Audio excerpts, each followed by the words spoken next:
नमस्कार, मैं हूं आपके साथ नम्रता शर्मा। किसान आंदोलन चरम पर है, देशव्यापी रूप ले चुका है और इसको कई पॉलिटिशियंस का साथ मिल रहा है। और इस किसान आंदोलन को लेकर केंद्र की मोदी सरकार को तमाम विपक्षी दल घेर रहे हैं। दूसरी तरफ किसान झुकने को तैयार नहीं है और सरकार ने भी कह दिया है कि कानून को वापस तो नहीं लेंगे, लेकिन अगर कुछ चेंजेस किसान चाहते हैं तो वो हम करने को तैयार हैं। और कई दौर की बातचीत हो चुकी है, लेकिन नतीजा सिफर निकला है। और इन सब के बीच अन्ना हजारे ने भी ऐलान कर दिया है कि वो भी अब किसान आंदोलन का रुख करने वाले हैं और किसानों के समर्थन के लिए वो अब भूख हड़ताल करेंगे। आपको याद होगा 2011 में भी उन्होंने इसी तरह की भूख हड़ताल की थी, रामलीला मैदान में बैठे थे और उस वक्त यूपीए की सरकार थी और उस वक्त सरकार को बैकफुट पर आना पड़ा था। और ऐसे में एक लंबा चौड़ा पत्र, एक लंबी चौड़ी चिट्ठी अन्ना हजारे ने प्रधानमंत्री मोदी को लिखी है और उसमें उन्होंने डेट तो नहीं बताई है, लेकिन हाँ ये जरूर कहा है कि जनवरी के एंड में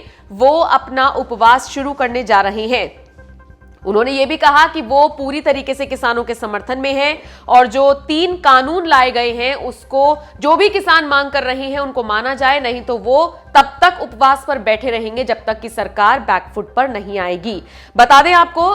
पिछले साल 14 दिसंबर के आसपास भी केंद्रीय कृषि मंत्री नरेंद्र सिंह तोमर को अन्ना हजारे ने एक पत्र लिखा था और उनको आगाह किया था कि अगर सरकार किसानों के आगे नहीं झुकी तो फिर वो भूख हड़ताल करेंगे। अन्ना हजारे ने जो प्रधानमंत्री मोदी को चिट्ठी लिखी है उसमें उन्होंने इस चिट्ठी का भी हवाला दिया है और कहा है कि मैं कई बार पत्र लिख चुका हूं, लेकिन आपकी तरफ से कोई जवाब ही नहीं आ रहा है, लिहाजा अब मुझे मैदान में उतरना पड़ेगा। हजारे ने प्रधानमंत्री को जो पत्र लिखा है उसमें उन्होंने कहा है कि